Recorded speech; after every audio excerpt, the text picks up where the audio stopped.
Boa noite, meus irmãos. É difícil falar noite, né? Porque o dia está tão claro ainda. Mas então, uma tarde e noite, que o Senhor derrame e ministre sobre os nossos corações a sua graça, seu amor e a sua presença esteja sempre presente com cada um de nós. Uma alegria podermos juntos nessa tarde e noite glorificarmos e exaltarmos o nome do nosso Deus e a Ele prestarmos culto de adoração e celebração pelo que Ele é, pelo que Ele tem feito e pelo que Ele ainda fará em nossas vidas. Eu quero só dar uma satisfação para os irmãos. O pastor Adriano não esteve nem pela manhã, nem está agora à noite.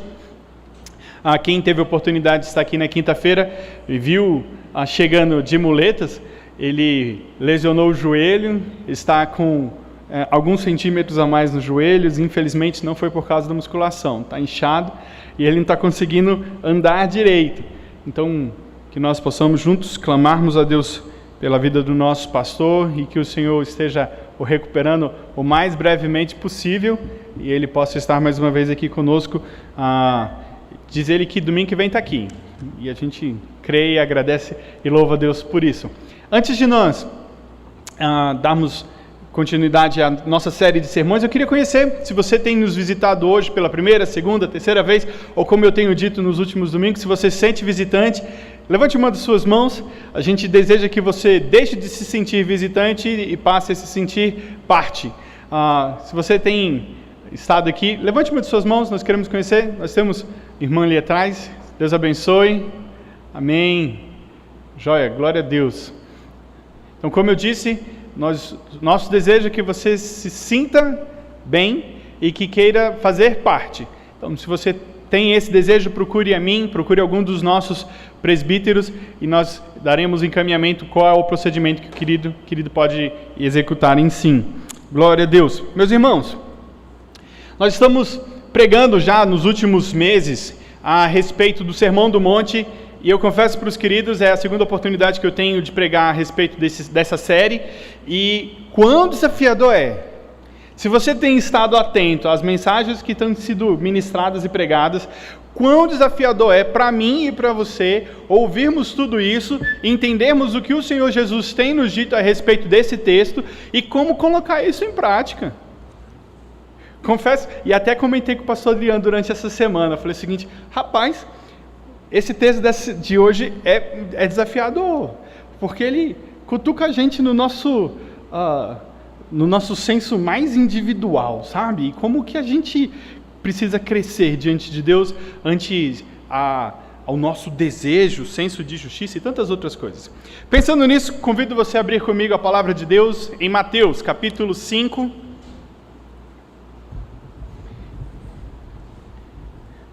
Leremos dos versos 38 ao 42.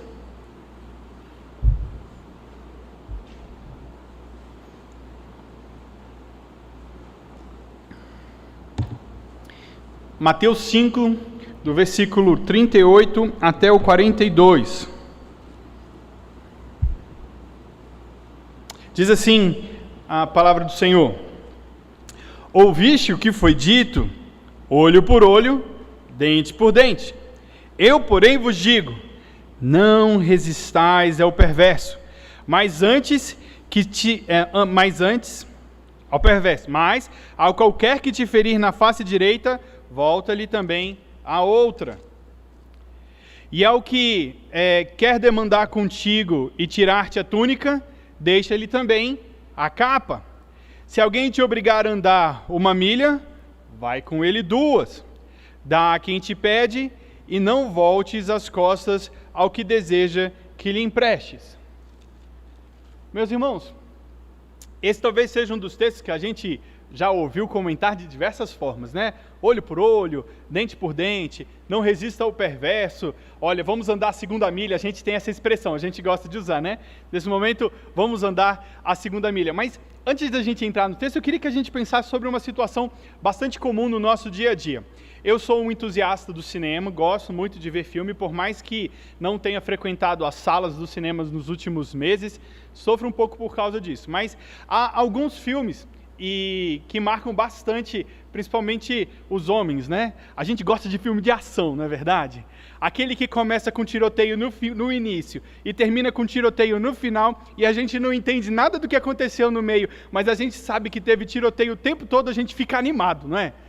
E tem um dos personagens que é bem assim, icônico. Ele é bastante criticado, mas eu gosto do Sylvester Stallone, viu? De verdade, porque ele tem uma única cara e ele faz a careta dele de brigar do início até o fim. E quem teve a oportunidade de ver o último filme dele, um sanguinário aí, né, o Rambo último, e todos eles, tá, gente? Todos os enredos do Rambo, se você assistir, vai ter a mesma proposta. Acontece um problema, o Stallone, incorporando o personagem do Rambo, se incomoda com aquela situação, vai até aquele lugar, munido de armas dos pés à cabeça, vinga todo mundo aqui naquele lugar, volta para casa vitorioso. E eu ainda estou com uma dúvida. Eu não sei se ele sobreviveu no último filme, entendeu? Talvez vai ter mais um.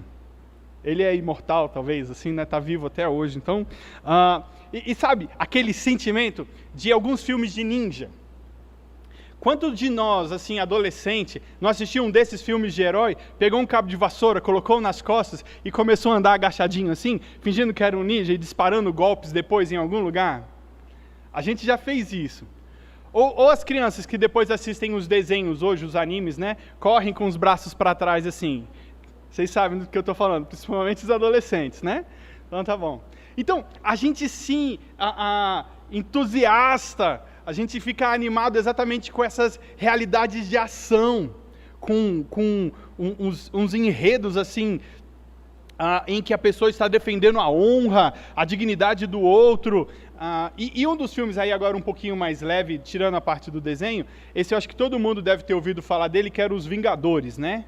Os Avengers, os heróis mais poderosos da Terra. Então, gente, eu chorei, eu fiquei mesmo, de verdade, no Guerra dos Mundos lá, o Ultimato, né?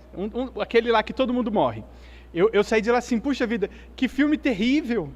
Eu falei assim, eu não quero mais ver, eu não quero saber mais disso, porque a gente sai com aquela sensação de que o enredo estava errado, estava contrário a tudo aquilo que a gente está acostumado. Eles vencem no final, né?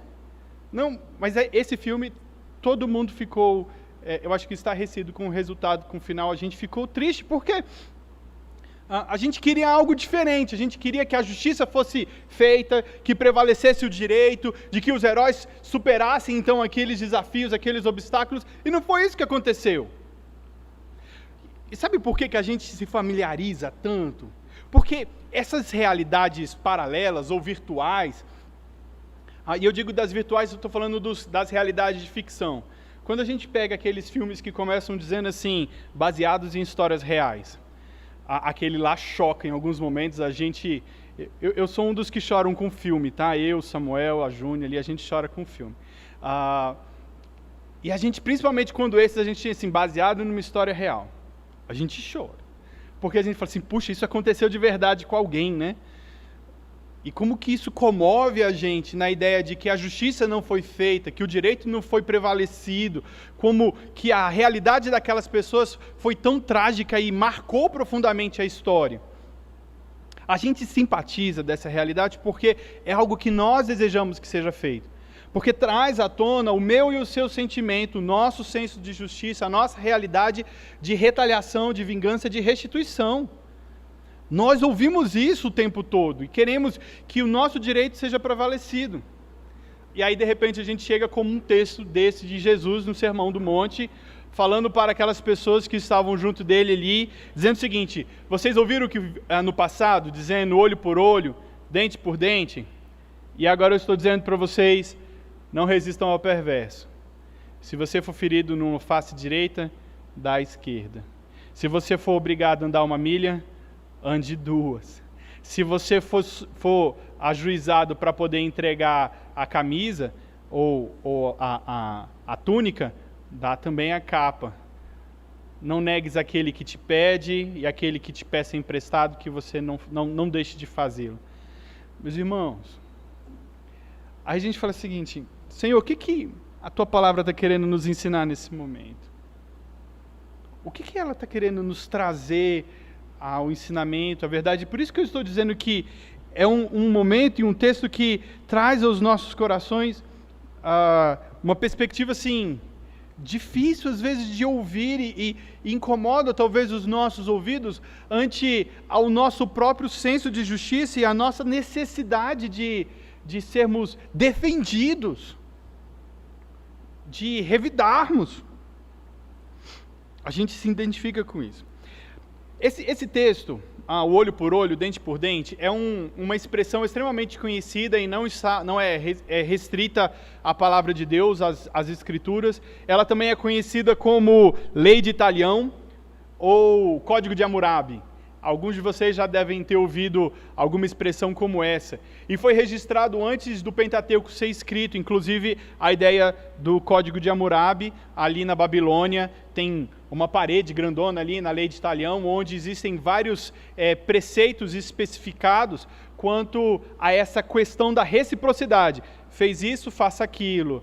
Você foi ferido assim, faça aquilo outro. Você teve o seu animal furtado, que você possa então ter restituído. Se ele foi morto, que o outro faça assim. Então, e isso ela é comum a várias sociedades ali antigas. Mas eu queria mostrar para vocês que esse texto ele não é restrito a esse tempo, e o mais antigo que nós temos é o Código de Hammurabi, 1700 a.C., o Pentateuco foi escrito em mais ou menos 1500 a.C., então foi posterior a esse momento do registro do Código de Hammurabi. Mas se a gente prestar atenção, Moisés, quando ele escreve o Pentateuco, ele faz várias menções especificando alguns critérios específicos que trazem esse sentimento da reciprocidade antes mesmo dele lavrar isso nos livros de Número, de Levítico, mostrando em Gênesis que essa realidade existia. E o primeiro evento que a gente observa é exatamente em Caim.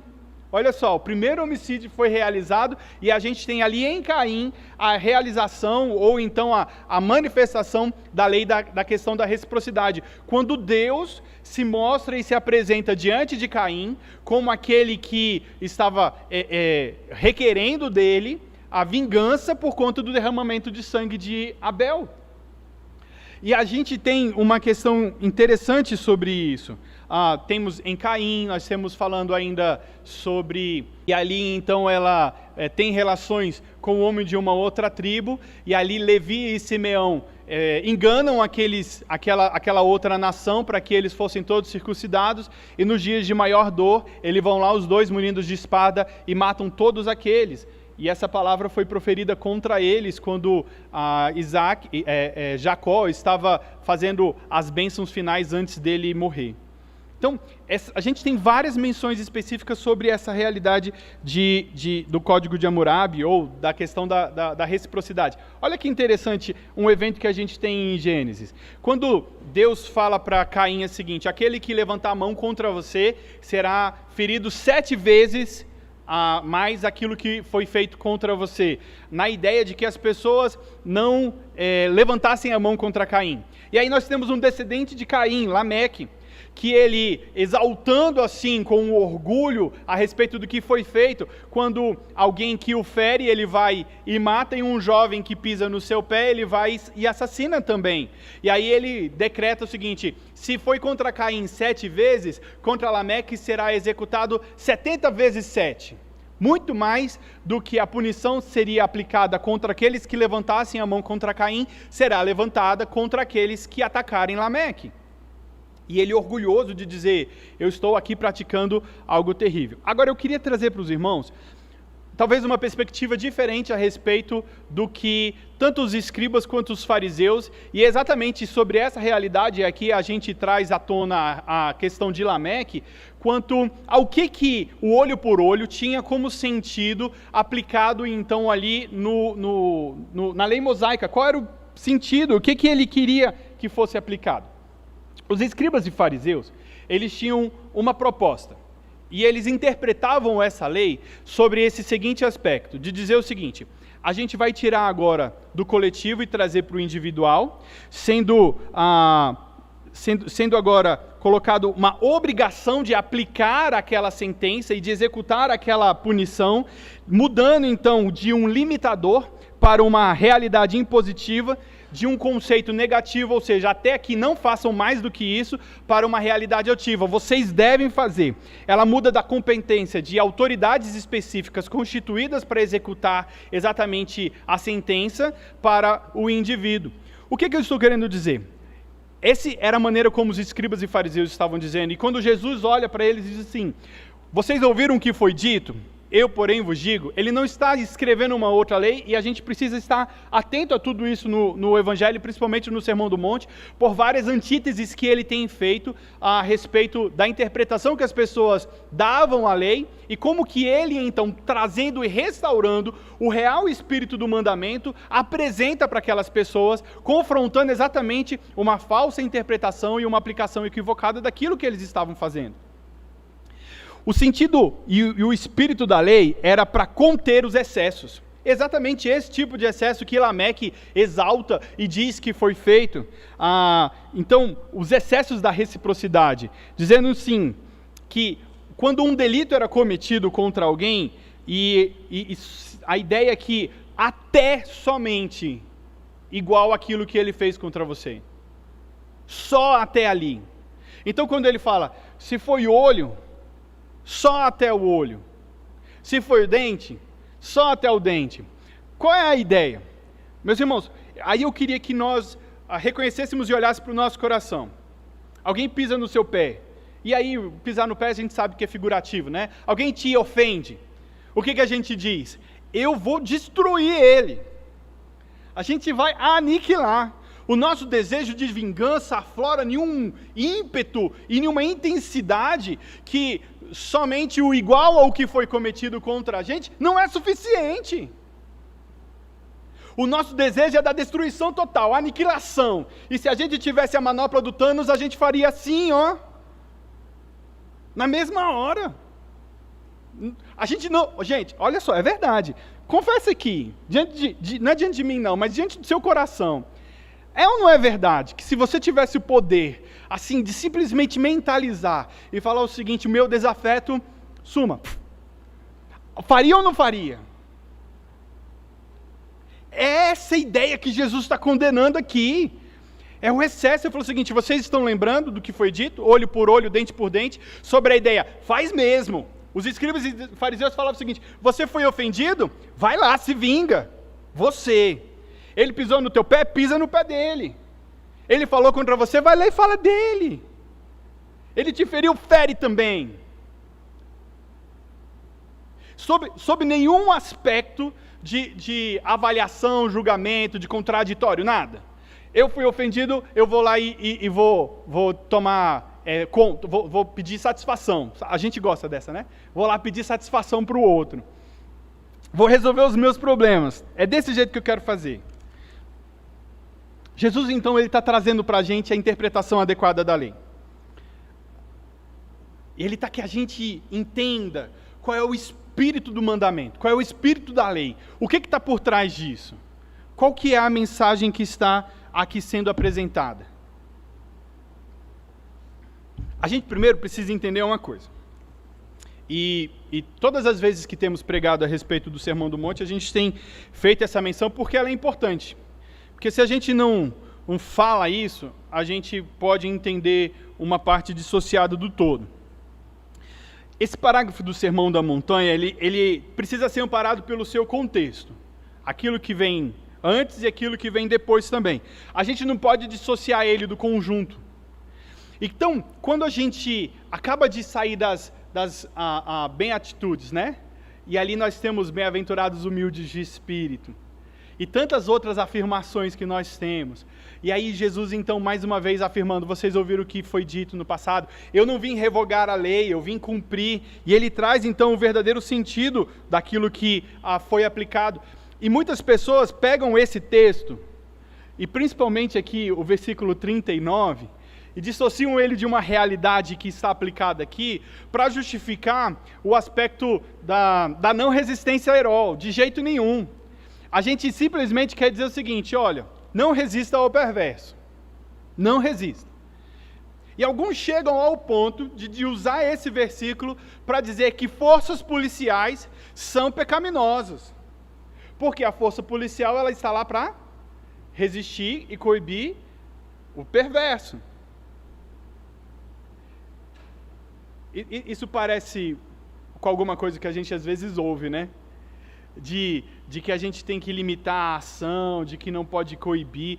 E muitos deles vêm colocando essa ideia de que a resistência àqueles que fazem coisas erradas está fundamentada nesse versículo.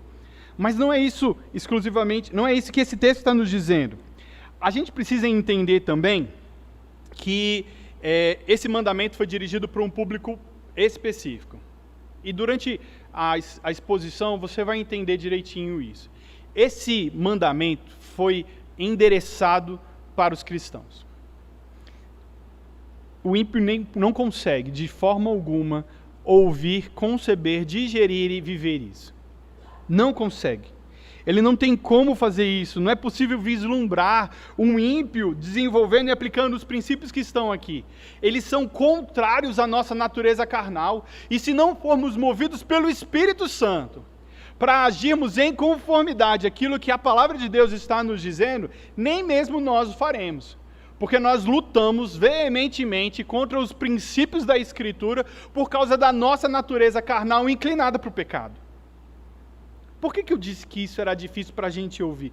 Meus irmãos, porque não é fácil da gente aplicar. Ele ataca diretamente o meu senso de justiça e o meu direito. Quando a gente fala sobre resistir o perverso e dar a outra face, no espírito do mandamento, ele está dizendo o seguinte, que nós precisamos nos despir do espírito de retaliação, do desejo de nós nos defendermos e de vingarmos a respeito de qualquer ofensa ou dano que nos tiverem feito. Ficou claro para você a ideia? De que nós precisamos nos despir do desejo de retaliação e vingança quando alguma ou qualquer ofensa for proferida contra mim e contra você.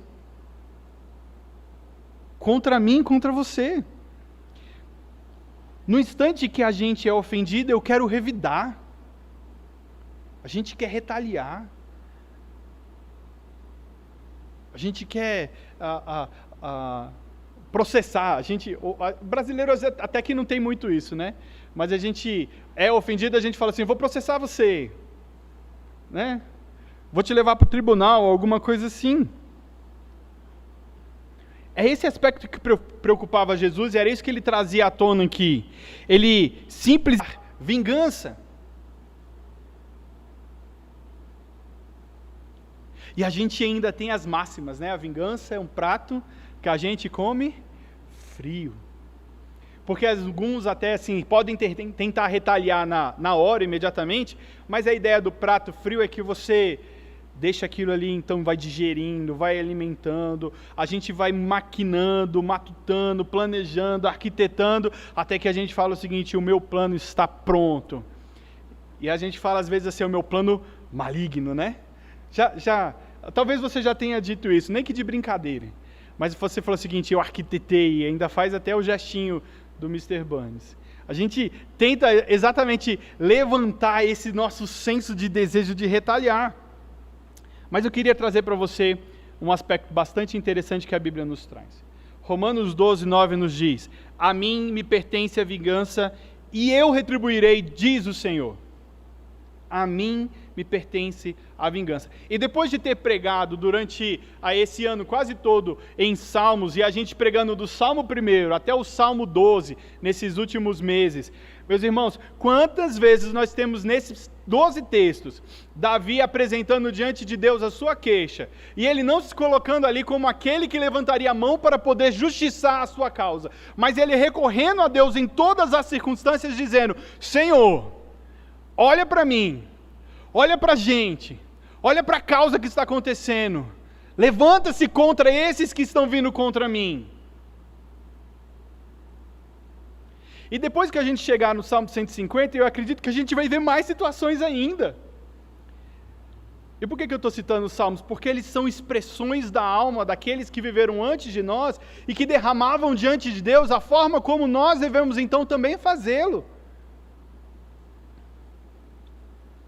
Olha só alguns exemplos que nós temos da aplicação desse princípio que eu estou trazendo, ou do não vingança, ou da restituição, ou da retaliação, no mesmo nível, inclusive no mesmo nível. Lembrando que o princípio e a essência do mandamento mosaico era um limitador, não um executor ativo, mas sim uma negação, até somente, para coibir e limitar excessos, colocando o princípio da execução na mão do juiz e dos magistrados e tirando do indivíduo, enquanto que os escribas e fariseus o transformaram em um projeto ativo, dizendo vai e faz, e colocando na mão do indivíduo, e tem que ser você, não precisa perguntar para ninguém se está certo ou se está errado, vai lá e faz, tá bom?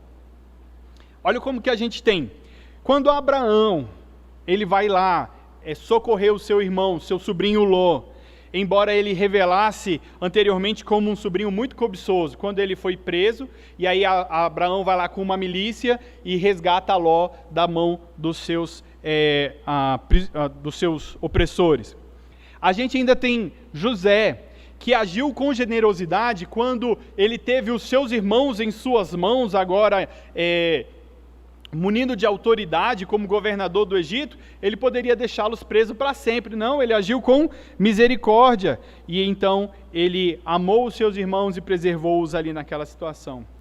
Quando Davi, por 2 vezes, teve a oportunidade de matar Saul, porque, gente, eu comentei agora de Salmos, os momentos mais aflitos de Davi foram registrados nos Salmos, foram esses momentos de perseguição, tanto de Saul quanto de Absalão. E ele tem a oportunidade de dar fim a isso tudo, por 2 vezes, e ele não faz.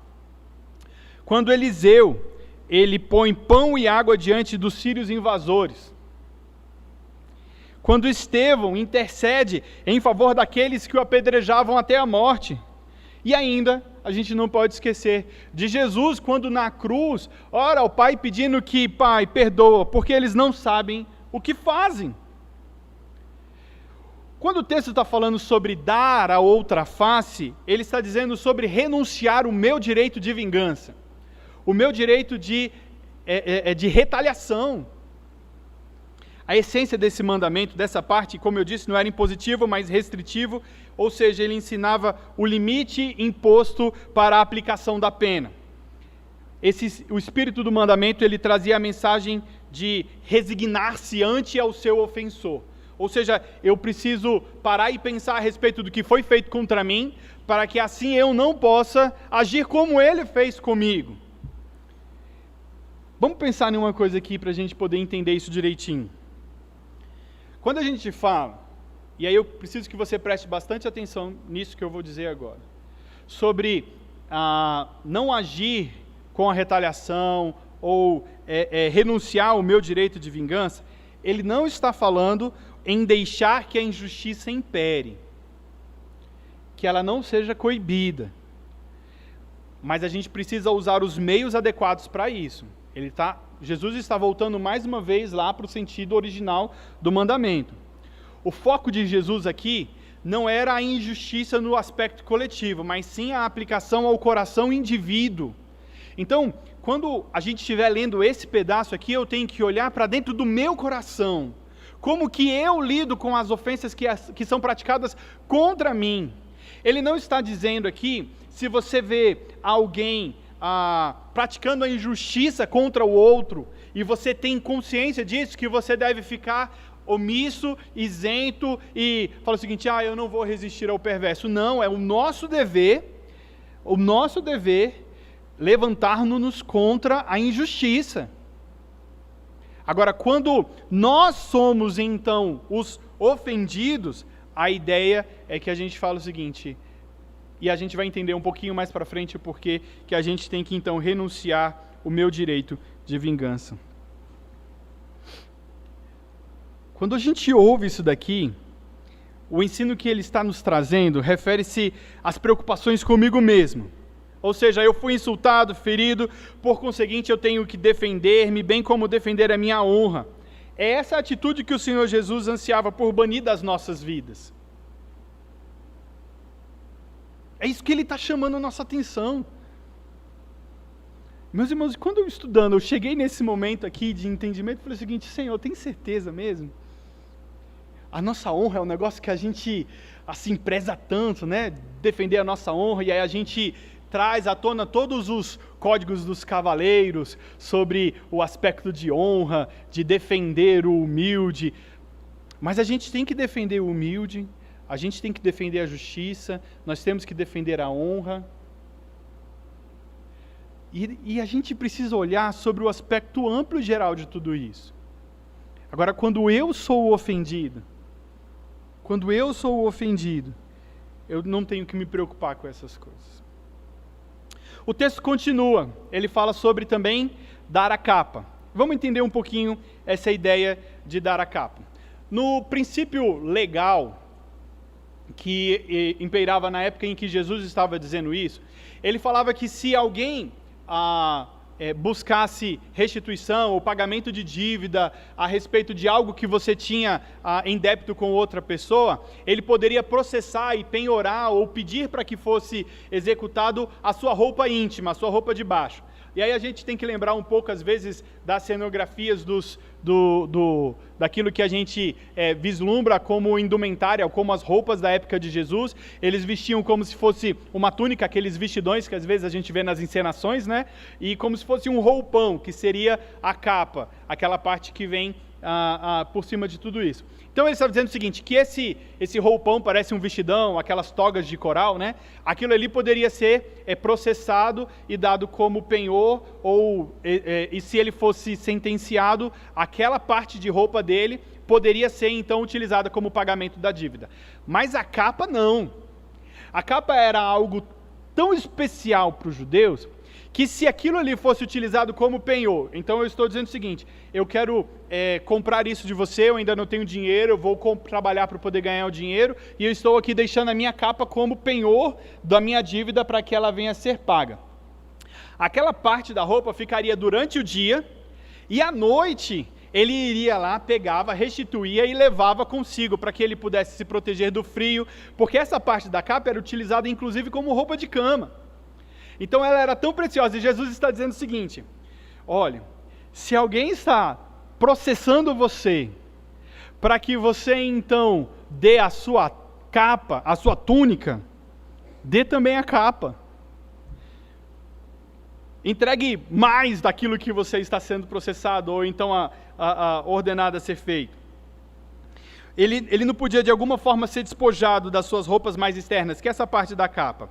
E aí então ele está dizendo o seguinte, olha, o que Jesus está trazendo para eles nesse momento o versículo diz, ao que quer demandar contigo e tirar-te a túnica, a roupa íntima, deixa-lhe também a capa, a roupa externa, aquilo que de forma alguma poderia ser colocado como penhor.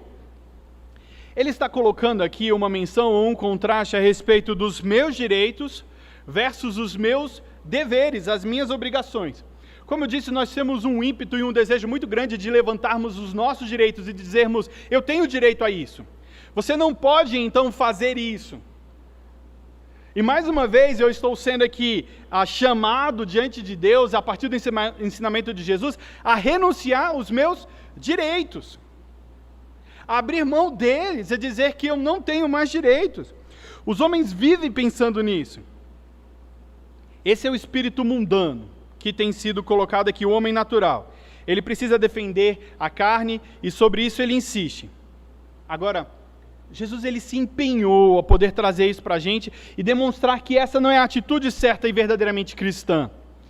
Ele diz que não devemos insistir quanto aos nossos direitos legais, mesmo quando ocasionalmente sejamos vítimas de injustiça por causa desse desinteresse próprio.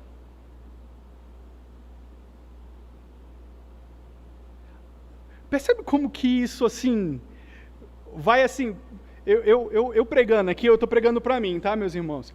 A gente vai como se fatiando os pedacinhos dos nossos sensos de justiça, de direito, de dizer que é meu, que eu quero, que eu devo, e pedindo, Senhor, me ajuda, porque é complexo a gente entender isso como uma realidade para os nossos dias, principalmente nós como homens naturais, que tendemos a isso. E precisamos o tempo todo confrontar o nosso eu. Mas eu preciso que você entenda esse texto à luz de outros textos também. Como nós temos um dos princípios mais preciosos da reforma, é que a Bíblia interpreta a própria Bíblia. E que ela se esclarece a partir de textos mais claros, diante de textos não tão claros assim. Lembra do que Jesus disse em Mateus 18, nos versículos 15 e 17? Ele está dizendo o seguinte: se o teu irmão pecar contra ti, vai ter com ele. Se o teu irmão te ouviu, ganhaste o teu irmão. Agora, se ele não te ouviu, leva uma testemunha. Se ele te ouviu, você ganhou o seu irmão. Mas mesmo assim, se ele não te ouvir, apresenta para a comunidade. E se mesmo assim ele não ouvir exatamente a questão da queixa que ele levantou contra você, então considera como publicano. A ideia é de olharmos diante dessa situação, ou ainda, em João 8, nós temos um texto bastante, João 18, ele nos diz assim, João 18, versículo 22 e 23, dizendo ele isso, um dos guardas que ali estavam deu uma bofetada em Jesus, dizendo: é assim que falas ao sumo sacerdote? Replicou Jesus: se falei mal, dá testemunho do mal, mas se falei bem, por que me feres? Ou ainda, se a gente olhar para Atos dos Apóstolos, em Atos 16, versículo 37, nós temos a situação em que Paulo e Silas estavam pregando ali na cidade de Filipos, e eles então foram levados para a cadeia, levados então para a prisão, foram açoitados, colocado prisões nos seus pés. É aquele momento em que há um terremoto, o carcereiro quase se mata, o carcereiro então ali e a sua família são alcançados pelo Evangelho, e no outro dia de manhã, os magistrados, percebendo talvez alguns excessos, mandam libertar Paulo e Silas. Paulo e Silas naquele momento, então, eles dizem assim: não, como assim? Eles vêm, nos colocam na prisão, nos açoitam, fazem tudo isso, e agora, sem mais nem menos, mandam a gente embora, que venham eles aqui, nós, como cidadãos romanos, libertar-nos e colocarmos em liberdade. Os magistrados ficam assustados porque eles percebem que fizeram algo errado e vão lá e resolvem o problema. Parece contraditório isso, não é? Enquanto Jesus está aqui dizendo para a gente que nós não deveríamos, então, impor ou buscar a aplicação do nosso direito versus os nossos deveres, nós temos Jesus recebendo uma bofetada no rosto e então respondendo ao oficial o que o faz.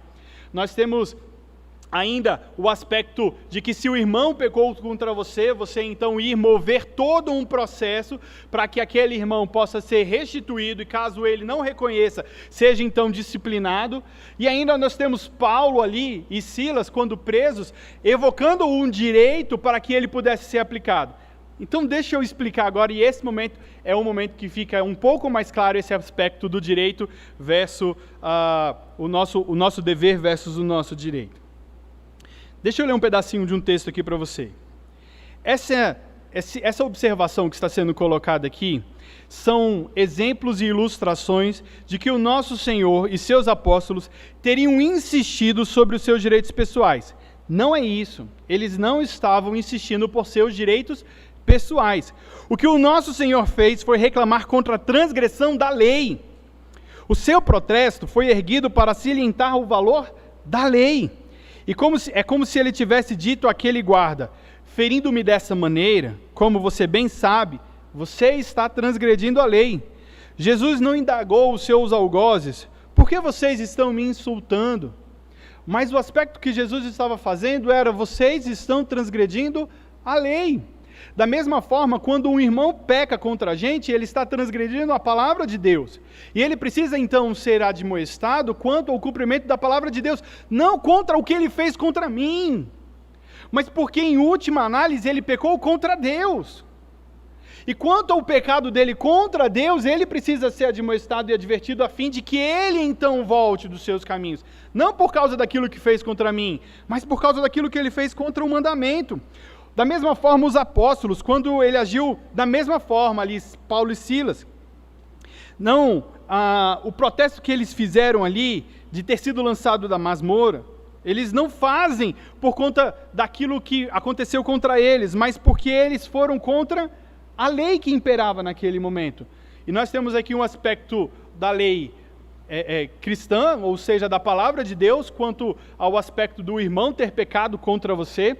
Nós temos os aspectos de Jesus, então, falando a respeito da transgressão da lei que ali estava imperando contra os aspectos do sumo sacerdote, ou os princípios que eram evocados naquele momento, e agora Paulo e Silas contra a lei civil que era aplicada naquele momento. Nós não temos que nos preocupar contra os insultos e ofensas pessoais, mas quando se trata de uma questão de honra e da justiça, da retidão e de verdade, o crente deve se preocupar e fazer o seu protesto. O que a gente nesse aspecto está tirando é do foco de mim, daquilo que eu entendo que eu tenho direito e privilégios, quanto ao que eu preciso fazer, o que devem fazer ao meu respeito, agora trazendo sobre uma ótica muito maior, sobre o cumprimento da lei de Deus e tanto também da lei civil. Agora, a gente chega no momento aqui do andar a segunda milha. E eu quero ler esse versículo na versão de linguagem de hoje, porque ele traz um aspecto que deixa bem claro o que é. Diz assim: se um soldado estrangeiro forçá-lo a carregar uma carga 1 quilômetro, carregue-a por 2 quilômetros. A ideia aqui, ele está chamando do direito dos conquistadores ante aos conquistados, a nação conquistada. E a gente tem ali, então, que o povo de Israel estava sobre o poder do Império Romano. Temos uma questão aqui muito importante e bem prática também para as nossas vidas. Esse princípio, ele não está dizendo sobre aquilo de fazer somente o que nos é exigido, mas também devemos fazer mais do que isso, de acordo com o Espírito que o nosso Senhor aqui nos coloca nos nossos corações. Essa passagem, ela está nos dizendo a respeito do ressentimento natural que o homem tem e faz diante das exigências governamentais. Vamos deixar isso de um jeito bem claro. Quantos aqui não ficam incomodados com a quantidade de imposto que a gente tem que pagar? É ou não é? Nós temos, como brasileiros, uma das cargas tributárias mais altas. E todo mundo que faz declaração de imposto de renda nos meses de março a abril, fica em alguns momentos, com certeza, bastante indignado. Porque a gente fica olhando assim: eu estou pagando tudo isso para o governo e eu não estou vendo nada de benefício voltar. E aí existem várias artimanhas, e se você fizer uma pesquisa rapidinho na internet, você vai ver várias estratégias para você conseguir sonegar. É sobre isso que esse texto está dizendo. Ele traz então o desejo e a menção dos nossos corações e a aversão às legislações que nós não aprovamos. Como, por exemplo, as leis às quais nós não gostamos, nós nos opomos e dizemos que nós não vamos fazer. Meus irmãos, a gente precisa entender a Bíblia como um todo, e a gente lembra exatamente que toda autoridade foi instituída e estabelecida por Deus. E nós, como cristãos, precisamos orar para que nós tenhamos autoridades, pessoas que promulguem leis justas. E tantas vezes, talvez, quando nós temos autoridades que fazem o mal, muitas delas são porque nós estamos orando pouco, agindo pouco. Isso aqui eu não estou dizendo que nós não podemos não gostar de alguma lei, não, ou inclusive mudar alguma autoridade, algum governante, por aspectos ordinários, legais, da forma certa. Mas ele vai além daquilo que a gente está obrigado a fazer. Olha como que a gente tem que pensar, e é que o que o Senhor Jesus está tentando nos ensinar. Sim, essas leis foram decretadas pelo governo, mas por qual motivo eu deveria obedecê-las? Como poderei escapar dessa obrigação? Essa era a atitude que Jesus estava condenando. Era isso que Jesus estava condenando. Como que a gente tenta burlar? Como eu comentei, se você der uma pesquisada no Google, você vai achar várias e várias formas de você se livrar de alguns impositivos legais. As exceções ou as brechas, né? Esse texto está nos falando a respeito das relações com os nossos superiores. E um texto bastante interessante. Em 1 Pedro 2,18 nos diz assim: servos, sede submissos com todo temor para o Senhor, não somente se for bom e cordato, mas também ao perverso. A gente gosta de utilizar esse texto aqui dizendo para os empregados, né? Muitos empregadores, donos de empresa, usam esse texto para dizer o seguinte: está vendo? Empregado é tudo ruim. Ele só faz muitas vezes quando o Senhor está vendo. Não, mas a gente precisa entender o aspecto aqui, que ele está falando sobre as nossas relações com os superiores. Então nós devemos ser submissos com todo o temor ao Senhor, não somente se ele for bom às autoridades, não somente se elas forem boas, mas também se elas forem perversas. Presta atenção em como que isso pode desenrolar e como que a gente pode buscar e perceber algum testemunho. Imagina a cena exatamente proposta aqui por Jesus. Um homem é obrigado a carregar uma carga daqui até ali durante 1 milha. E ele leva aquela carga 2 milhas. Vai e carrega ela o dobro daquilo que ele era obrigado pelas leis e objetivos específicos daquela época.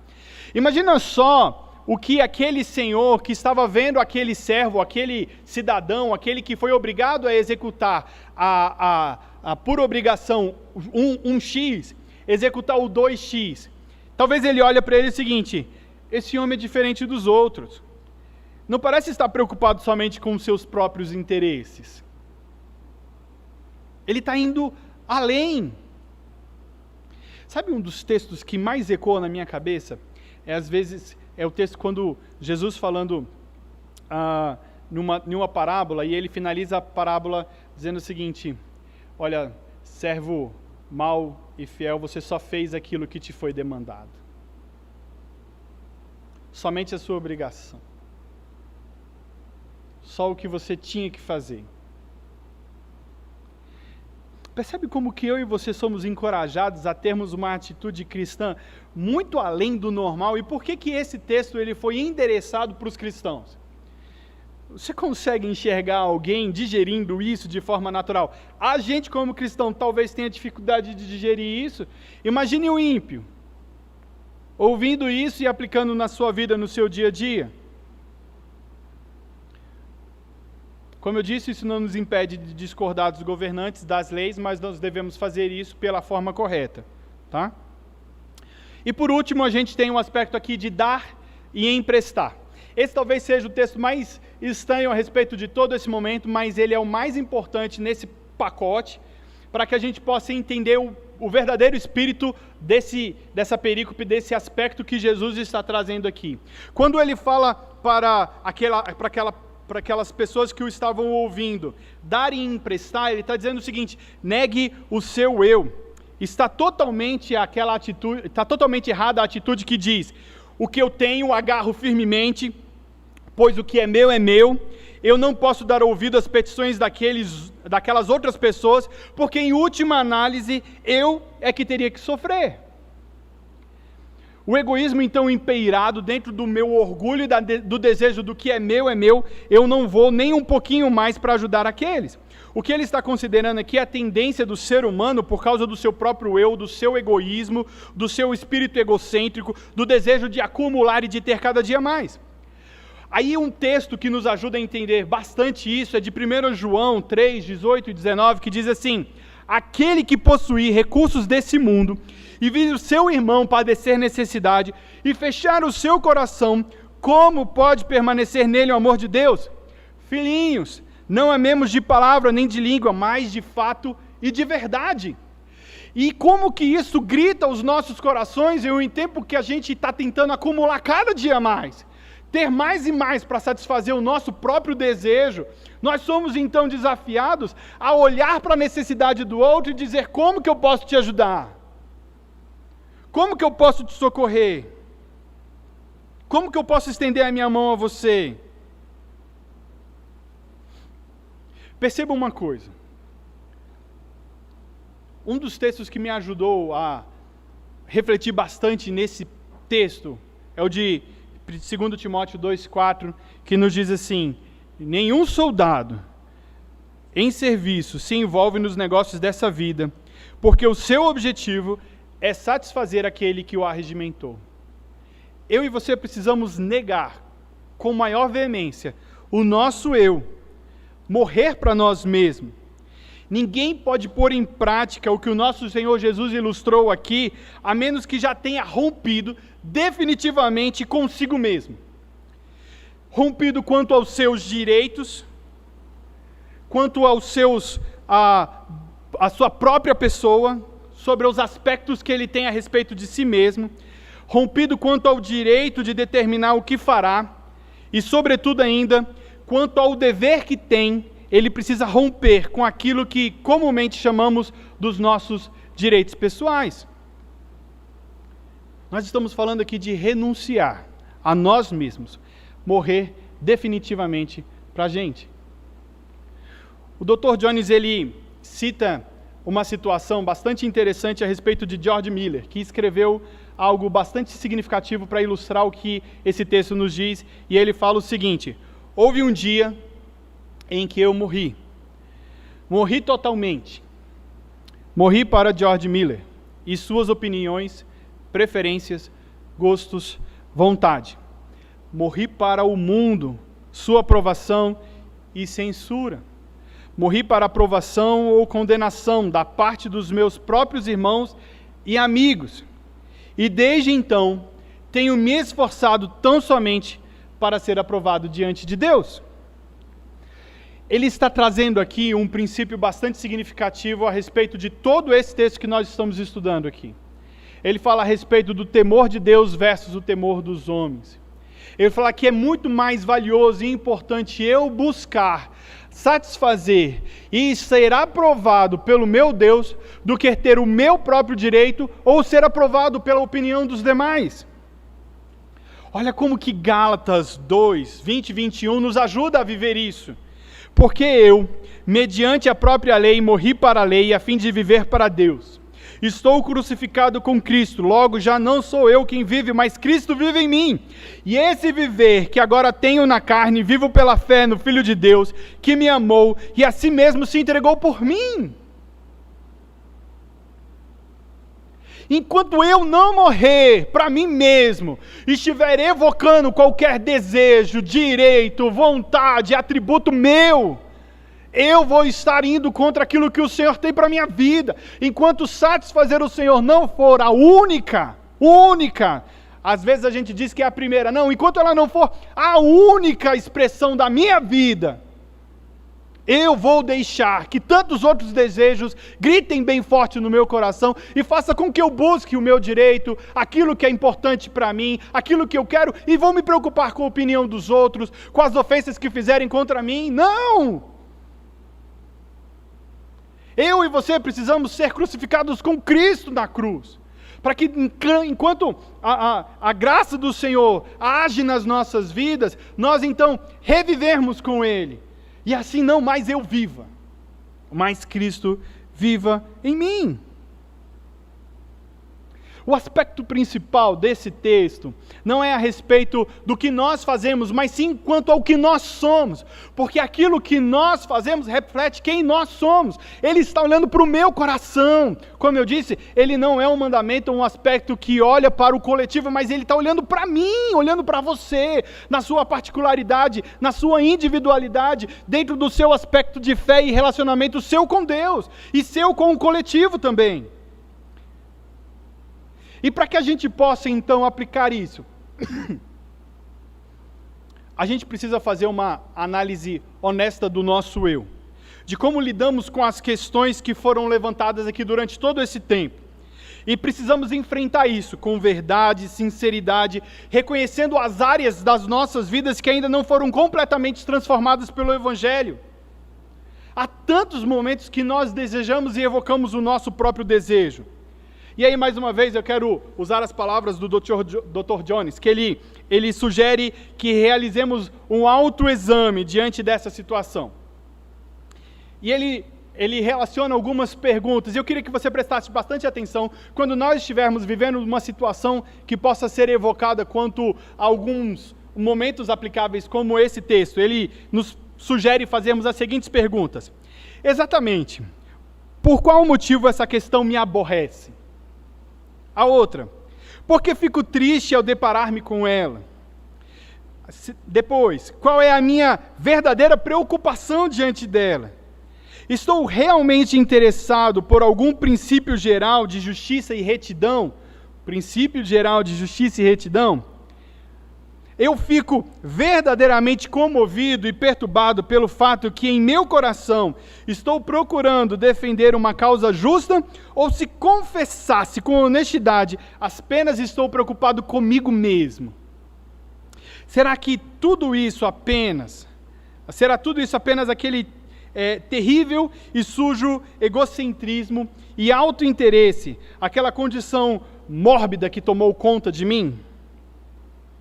Será que isso não é apenas um orgulho doentio e desagradável? A gente precisa ser sincero conosco e vivermos de tal forma que possamos buscar somente louvar e agradar a Deus. Entenda uma coisa, a gente tem uma capacidade singular de nos justificar. Eu acho a nossa capacidade de buscarmos alternativas para trazer tranquilidade para a nossa consciência e racionalizarmos o nosso pecado, o nosso orgulho e o nosso eu é singular. Mas então nós precisamos ser ousados mesmo. Olharmos para as verdadeiras motivações pelo qual nós estamos fazendo isso. E assim então tratar com seriedade os nossos corações. E para a gente terminar, eu sei que essa não é uma proposta fácil de ser vivida. E eu tenho saído daqui bastante desafiado para poder aplicar isso que a palavra de Deus tem nos revelado hoje. Negar, renunciar, abrir mão, não é nada de coisas que gostamos de fazer, não. A gente gosta de correr atrás, buscar, reivindicar os nossos direitos, mas deixar, abrir mão, não nos vingarmos, não é coisa que nós gostamos de fazer. E aí eu preciso trazer menção e lembrarmos do nosso principal exemplo e modelo, Jesus. Ele mesmo assumiu forma de homem, se humilhou, renunciou quem ele era, a fim de vir e cumprir o objetivo pelo qual Deus estava designando ele que fizesse. Filipenses 2, versículos 5 a 8 disse: tende em vós o mesmo sentimento que houve também em Cristo Jesus. Presta atenção, tende em vós o mesmo sentimento. Ele está dizendo, faça como Jesus fez. Haja como ele agiu, viva como ele viveu. E o que ele fez? Pois ele, subsistindo em forma de Deus, não julgou como usurpação ser igual a Deus, antes a si mesmo se esvaziou, assumindo a forma de servo, tornando-se em semelhança de homens, e reconhecido como figura humana, a si mesmo se humilhou, tornando-se obediente até a morte de cruz. Ele é o nosso modelo. Então, meus irmãos, nós fomos chamados para uma vida caracterizada. Nós somos então aqui não fomos chamados para uma vida caracterizada de autodefesa e pela autossensibilidade. Nós fomos chamados sim, para uma vida que mesmo quando insultados, não retaliamos. Mesmo quando recebamos uma bofetada no lado direito do rosto, estejamos prontos também a dar a outra face. Mesmo quando um homem chega a demandar conosco diante dos tribunais, querendo arrebatar-nos a túnica, estejamos também dispostos a entregar também a capa. Quando alguém nos compelir a caminhar 1 milha, caminhemos 2. E quando alguém vier pedir alguma coisa de nós, não retruquemos, isso é meu. Pelo contrário, digamos, se esse homem está padecendo de alguma necessidade e eu posso ajudá-lo, assim o farei. A gente só consegue viver isso se a gente consegue verdadeiramente afirmar: eu já rompi definitivamente comigo mesmo, morri para mim mesmo, e a minha única e exclusiva preocupação é a glória e a honra de Deus. Que Deus nos abençoe a vivermos a sua palavra com diligência, ousadia e verdade. Vamos orar? Santo Deus, Pai, nós nos deparamos com um texto tão desafiador,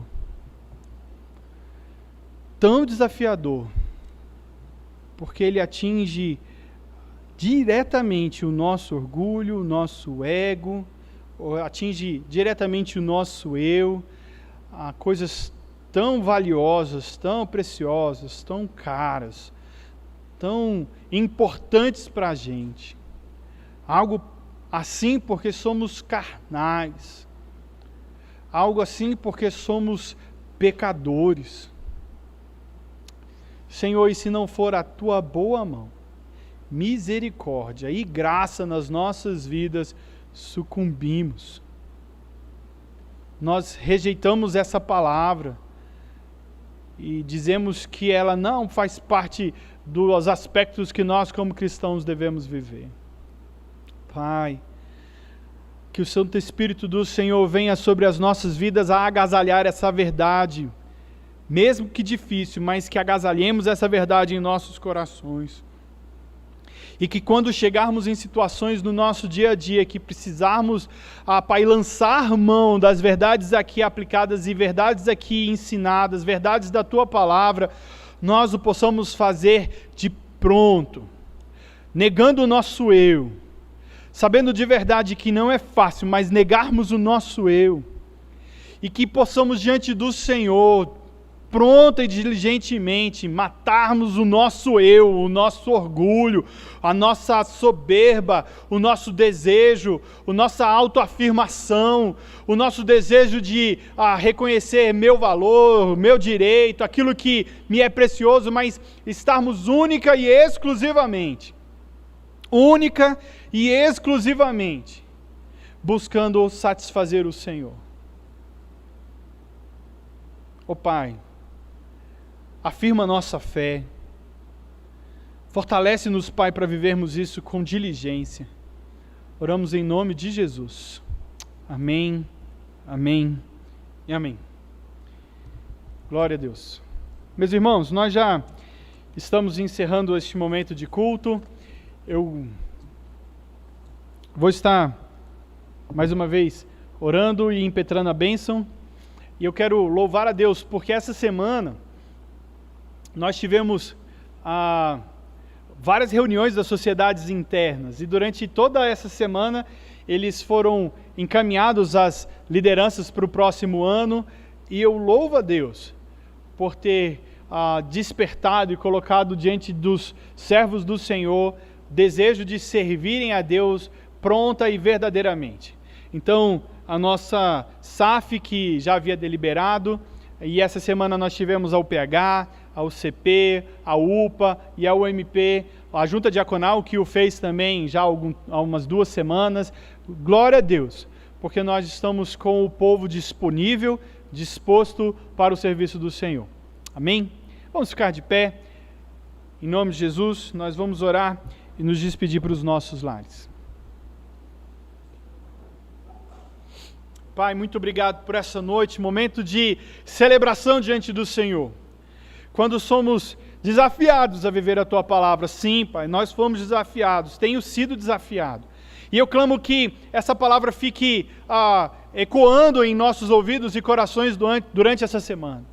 E em momentos e situações que nós estivermos vivendo, possamos nos lembrar dela, meditar nela, reestudar, irmos para a Tua Palavra, buscarmos outras referências, para que isso possa então ser massageando os nossos corações, solidificar e consolidar nas nossas vidas e se torne prática no nosso dia a dia. Eu oro assim pela Igreja do Senhor, em nome de Jesus. Amém e amém.